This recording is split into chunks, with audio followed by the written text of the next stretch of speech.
Holy Spirit of God, our loving Abba Father, Yeshua, Mashiach, Yahweh, Jesus Christ, thank you so much for this day. Thank you for the strength. Thank you for the borrowed life. Thank you for the salvation, Lord God, freely given to us. And so we are also, Lord, sharing with others, Lord God, what we have received from you. And Lord, Yeshua, Mashiach, Yahweh, Jesus Christ, please forgive my heart, mind, body, and soul from all of my five senses. Cleanse by the power of your holy blood. Make everything in me holy and righteous before your eyes, and only by the power of the Holy Spirit of God, Jesus Christ, Yeshua, Mashiach, that all things will become possible, Lord God, Yeshua, Mashiach. And Lord, lahat po ng lalabas sa aking bibig, guided by the power of your Holy Spirit, comes from your heart alone. And anoint my tongue, heart, mind, body, and soul, and please be with me sa lahat ng aking sasabihin, Lord,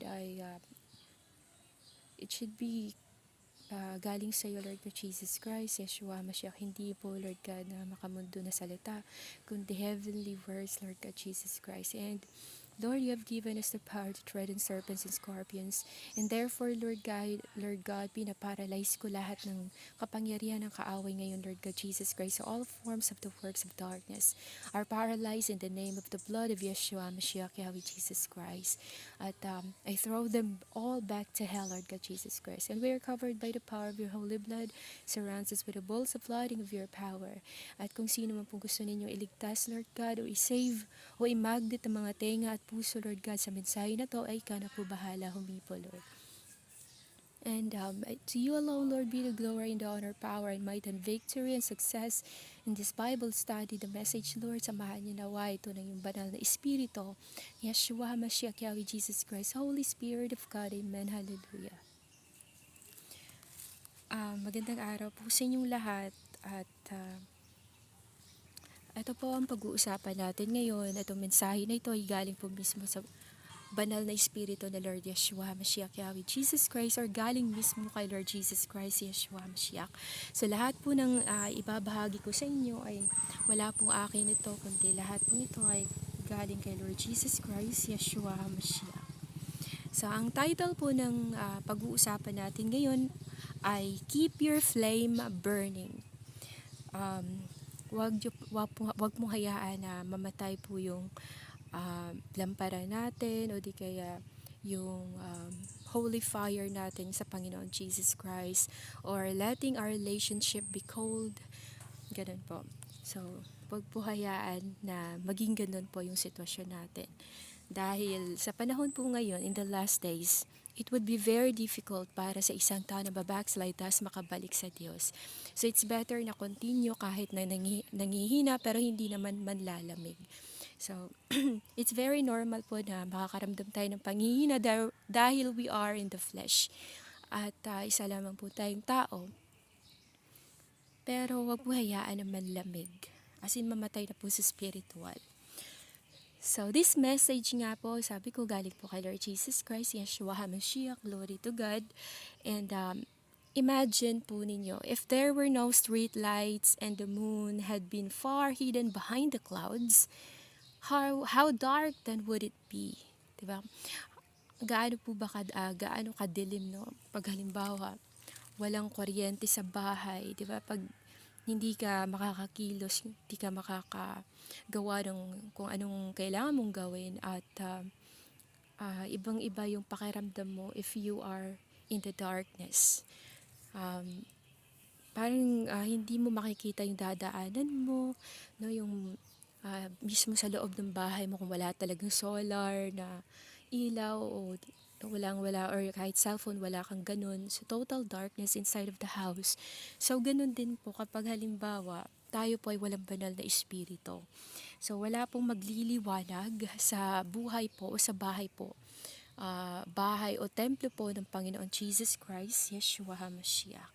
At how will it be if there would be no people of Israel? Paano na lang kung walang Christians, walang mga mensahero sa Lord Jesus Christ? Kasi mostly pa naman sa mga tao, hindi pinaniniwalaan ang mensahe mula sa Diyos. So, especially if ang tao yung magsasabi, dahil sasabihin, maniniwala lang ako kung bababa ang Diyos. kadalasan po naririnig natin na ganun po sinasabi ng mga mangmang. Pero hindi nila alam kung ano mga sinasabi nila because God is a very holy God at ayaw po niya ng gino-joke po siya, no? Pagdating po sa spiritual. No people of God, paano na lang no, kung wala pong born again Christian, walang prophets, walang evangelist, pastors, walang mga teachers, ano, kung paano na lang po kung walang mga mensaherong anghel.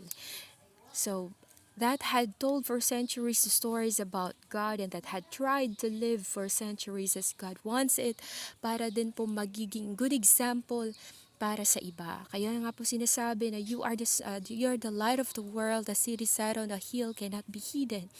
Because gusto po ng Lord na maliwanagan din ang mga iba pang tao, no, na mga relatives and friends mo, nakakakilala sa'yo, you will be a good example para sa iba.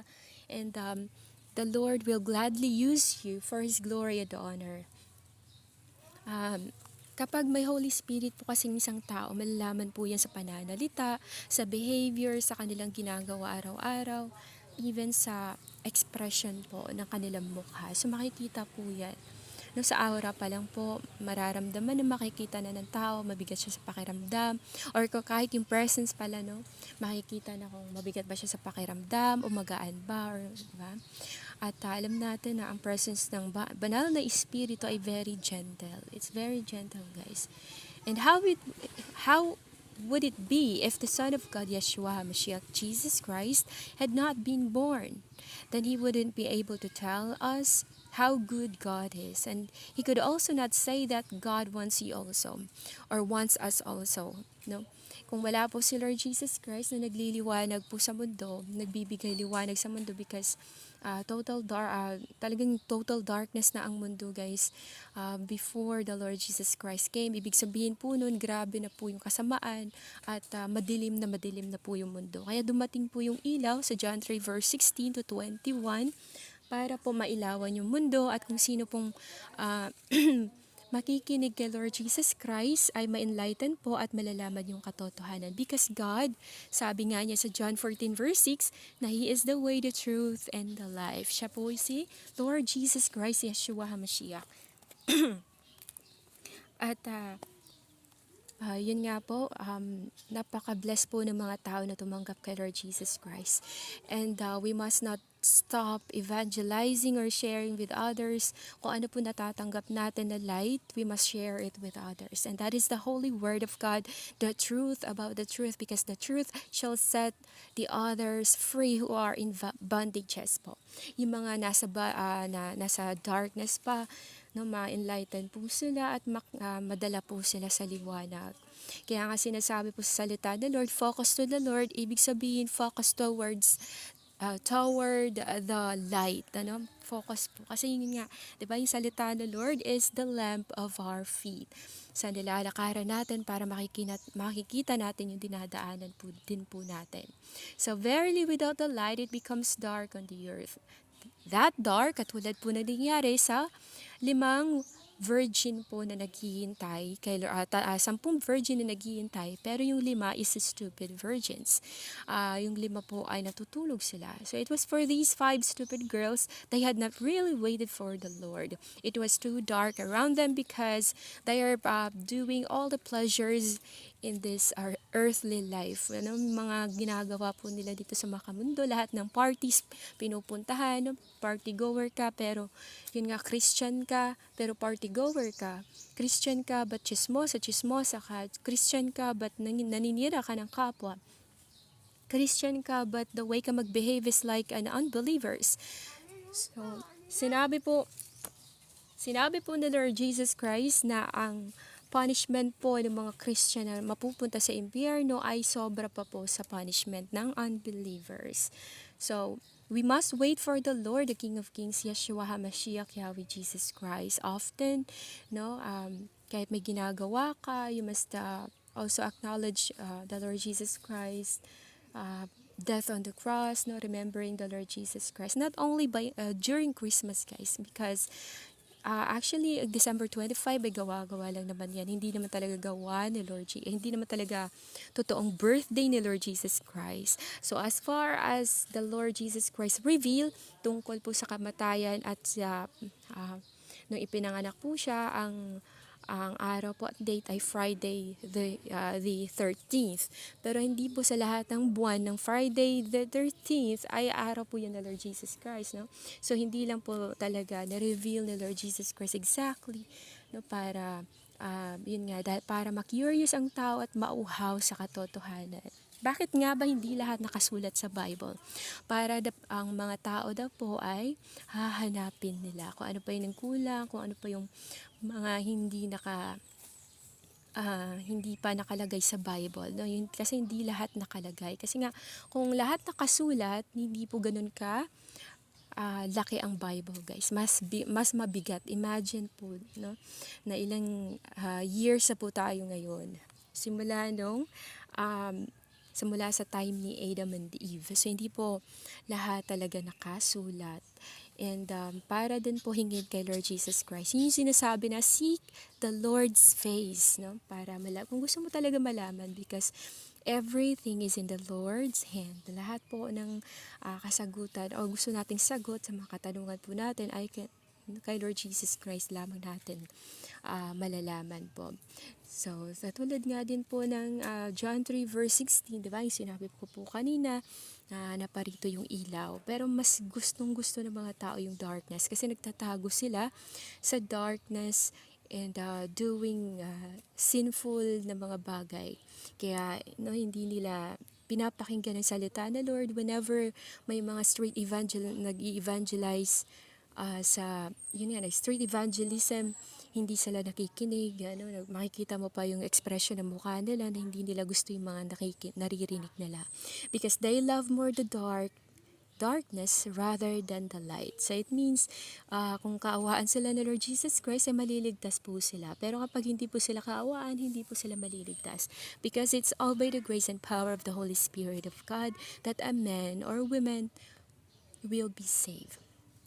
When Jesus Christ comes, there may stand nothing between you and Him. Dapat po wala po talagang kasalanan na nakakapagpa-separate or makakapagpa-distansya kay Lord Jesus Christ, na makakapag-grieve ng Holy Spirit. Kasi pag nag-grieve ang Holy Spirit po, magdidistansya po si Lord Jesus Christ, of course.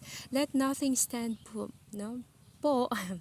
Let nothing stand between us and the Lord Jesus Christ.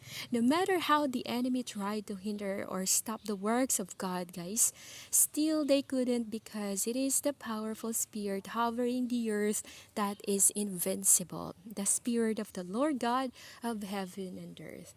Na si Lord Jesus Christ ang may gawa ng mundo, tapos nagpa-prevail ang gawa ng darkness.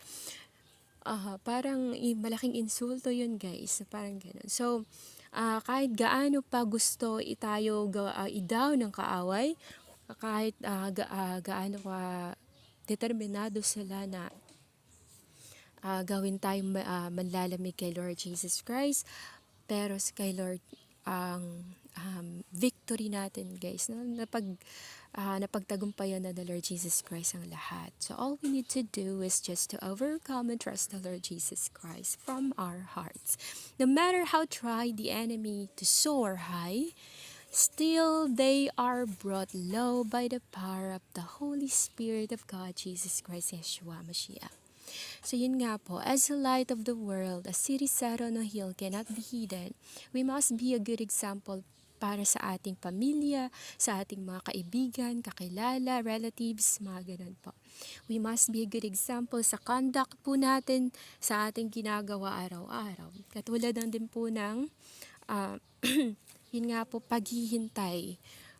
Paghihintay din po ng mga 10 virgins. Sa Matthew 25 verse 10 to 12, but while they were on their way to buy the oil, ito po yung mga 5 foolish virgins, the bridegroom arrived. No? Sa kakatulog po nila at sa kakagawa ng mga makamundong bagay, dumating po ang bridegroom. The virgins who were ready went in with him to the wedding banquet.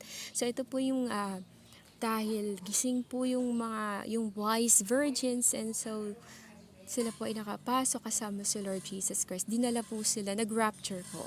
And the door was shut. So, yun nga po. Pagdating naman, ito po, sa verse 11, later the others also came, the 5 foolish virgins came, and they said, Lord, Lord, maingay. So, verse 11, later the others also came. Lord, Lord, they said, open the door for us. In the verse 12, but he replied, truly I tell you, I don't know you, because wala na pong connection. Bakit wala na pong connection? Because nagigrieve ang Holy Spirit and they are in darkness. So, walang connection sa Holy Spirit, the Lord Jesus Christ. So, hindi po sila na magnet during the rapture. Kasi ang presence po ng Holy Spirit is like a magnet. Kaya, yun nga po, hindi po sila nakapasok. Walang connection. Ngunit nang sila ay umalis upang bumili, ang lalaking ikakasal ay dumating. Silang mga nakahanda ay pumasok na kasama ang lalaking ikakasal sa piging na kasalan at ang pinto ay isinara. So yung mga preachers po na nagbibigay po ng mga a date, a month, ganun po sa pagbabalik ni Lord ay they are fake because hindi po sinasabi ng Lord kung anong oras, araw, buwan, kasi nga po para makita ni Lord kung sino talagang naghahanda at sino talagang palaging tumatawag at laging yung may pure na relationship kay Lord Jesus Christ. So maya-maya ay dumating ang ibang mga dalagang birhen. Sinabi nila, Panginoon, Panginoon, pagbuksan mo kami. Ngunit sumagot siya, katotohanan, sinasabi ko sa inyo, hindi ko kayo nakilala. Kasi nga kung wala kang Holy Spirit na Lord, wala kang connection kay Lord Jesus Christ. So hindi ka talaga makikilala. Kasi ang mga anak na Lord filled with the power of the Holy Spirit. Kaya nga sinasabi ni Lord na, you will know them if they are my servants, no? Sa pamamagitan ng kanilang gawa. Kasi gawa ng Holy Spirit ay goodness, love, joy, peace, etc. So yun po. Ang gawa ng darkness ay absolutely opposite po sa ugali ng Panginoon. So they are not children of God. John 3 verse 16, nga po yung for God so loved the world, no? Kaya nga po tayo binibigyan tayo ng kapangyarihan ng Lord because He loves us, na ayaw niya mag-perish ang kahit na sino sa mga tao, guys. John 8 verse 12, when Jesus spoke again to the people, He said, I am the light of the world. Whoever follows me will never walk in darkness, but will have the light of life. So, ang sino man po may Lord Jesus Christ sa puso, sila po yung mga taong may Holy Spirit. Kasi nga pag if you have accepted the Lord Jesus Christ in your heart, then the Holy Spirit's power will rest also in your heart. So si Lord Jesus Christ po ay hindi na magtatagal. Hindi na po siya magtatagal. At palagi niya pong sinasabi na maghanda ever since 2012 pa po. At kahit dati pa naman, palagi niya pong sinasabi na maghanda. Kasi hindi na po talagang magtatagal pa yung pagbabalik. So sa Tagalog po sinabi dito, muling nagsalita si Jesus sa mga tao. Sinabi niya, ako ang ilaw ng sanlibutan. So si Lord Jesus Christ, yun nga sinasabi na kapag ikaw ay isang ilaw, magiging ilaw na yung tahanan, no, kahit hindi ka pa palaging magbubuka na yung bibig, o, no, nasambahin si Lord, sambahin ni Lord pag nakikita nila na you are good example sa conduct, sa ginagawa mo, sa pananalita mo, sa pakikitungo sa kanila, din sila din ay susunod sasabihin, yan yung kapatid ko, napakabait niyan, talagang ganito, ganyan siya, godly siya, nang hindi mo na kailangan magbungangapan, lumapit na kayo sa Diyos, hindi mo na kailangan ganun. Kung ang ginagawa mo lang, pinapakita mong gentleness, yung love the Lord, at kung ano yung natutunan mo sa Panginoon Jesus Christ. Ang sumusunod sa akin ay magkakaroon ng ilaw sa kanyang buhay. Nga po, magiging filled with the Holy Spirit ka din. Diba si Lord Jesus Christ ay, kaya siya umakyat palangit, guys, para maipadala niya ang helper at magkaroon din ng liwanag ang buhay ng mga tao. Kasi kahit noon ang mga apostles, kasama nila sa Lord Jesus Christ, hindi nila maintindihan mga sinasabi ni Lord. Marami silang mga questions. No? Pero yung nag-rest ng Holy Spirit ni Lord, yung helper, yung power na yun, sa kanila naintindihan yung mga sinasabi ni Lord Jesus Christ. And of course, it's all by the power and grace of the Holy Spirit of God that you will know the truth, and the truth shall set you free. And it's all by the power of the Holy Spirit of God that your lamp will always keep burning. Your flame is always burning. At yun nga po, it's all by the power of the Holy Spirit of God that your love will always um, be pure, ganun po. No? It's all by the power of the Holy Spirit of God na maging holy. So, churches should acknowledge the presence of the Holy Spirit of God. Huwag agad i-cut, no, para hindi po mag-grieve ang Holy Spirit at para hindi po iwanan na yung church at hindi po kayo magiging patay na simbahan. Kasi pag wala pong Holy Spirit sa church, it is considered as a dead church. Kasi nga ang mag-move sa church, syempre yung Holy Spirit sa churches kasi. No, ang mga worship nila may isang kanta lang sila, dalawang kanta, mga ganun, pinuputol agad nila. No, wala silang masyadong worship and praise. O praise and worship, walang masyadong ganun. Hindi nila binibigyan ng time and yung panahon, yung Holy Spirit na mag-take over ng church at magpakita ng mga milagro o di kaya mga supernatural na mga bagay. Sa Church Ruach po, yung simbahan ni Lord Jesus Christ, may mga 5 songs, worship, tapos praise din po 5. So, kaya po nag-move talaga yung Holy Spirit at gustong-gusto niya yung worship, guys. Do not get me wrong, yung worship po ay malaking nagagawa para sa simbahan. It's very powerful. And I'm gonna tell you guys, nung ang bahay namin ay, may bagsak na sana na buhawi o tornado po sa lugar po namin, sa bayan po namin. And then, bigla po akong pinapalabas ng banal na Espiritu, the Lord Yeshua HaMashiach, Yahweh Jesus Christ, at pinapakanta po ako.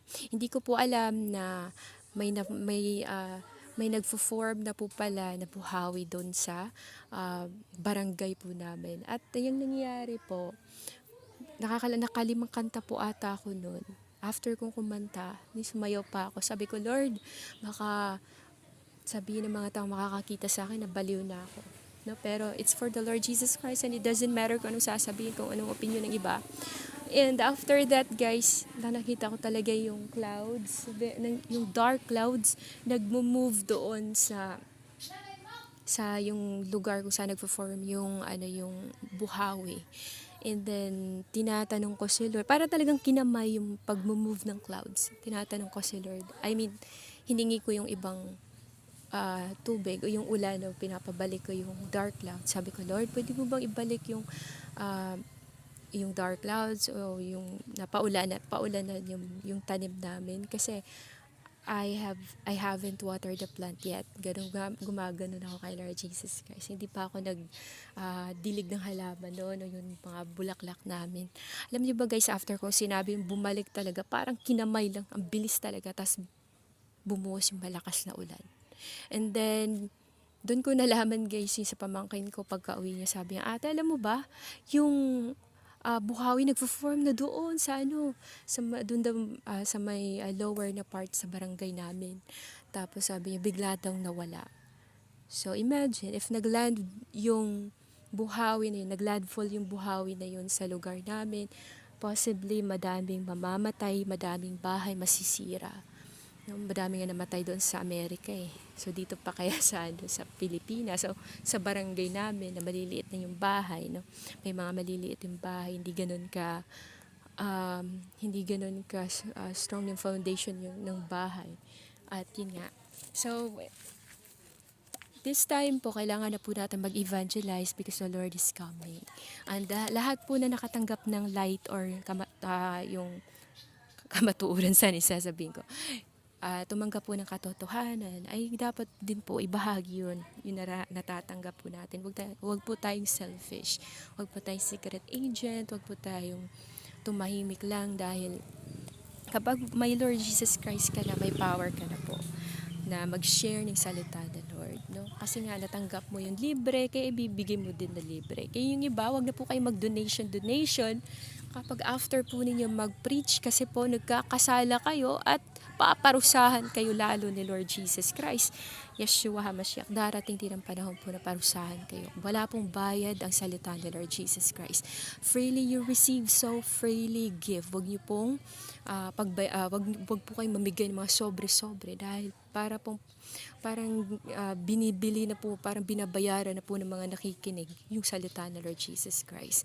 Actually, yung pera, you can ask that from the Lord Jesus Christ because He is the source of everything. Pero pag gagamitin ng yung salita, it's abomination. It's a great abomination in the eyes of the Lord Jesus Christ. So kahit na sa tingin mo mahirap ka lang, no? But the Lord Jesus Christ will never abandon yung mga anak niya, no? Kahit simpleng tao ka lang, di ka pababayaan the Lord Jesus Christ. You don't have a good job, then the Lord Jesus Christ will never abandon you. It's because you're serving the Lord Jesus Christ from your heart, and not by words, no? Hindi dahil nakikita ka ng mga tao, because you love the Lord Jesus Christ in your heart. Maraming salamat po sa pakikinig at parang humaba na po ata ang aking mga sinasabi. Dumami na po yung sa aking sinasabi, humaba na yung time. At maraming salamat po. Let's pray. The Lord, Holy Spirit of God, Father, Yeshua, Mashiach, Yahweh, Jesus Christ. Thank you for your holy word. Thank you so much for your great love, and thank you for being the light of the world. Thank you for helping us in every day, Lord God Jesus Christ, na ginagawa namin. Maraming salamat din po sa provision and protection. Lord, we pray, Lord God Jesus Christ, I pray that you will fill the hearts of those na nakikinig sa salita po ninyo, Lord, na i-fill their hearts, Lord God Jesus Christ, and save them, Lord, sa mga taong gusto niyo pong i-save. Because it's nasa kamay niyo po ang lahat, Lord God Jesus Christ, Yeshua Mashiach. And even if nagsishare ako, Lord, kung wala ka po talaga, Lord God, wala din pong mangyayari sa pinagsishare ko. And therefore, I lift your name high. I lift up your name, Lord God Jesus Christ. With great reverence, Lord, thank you so much. And I bow down before you, Lord, Yeshua Mashiach.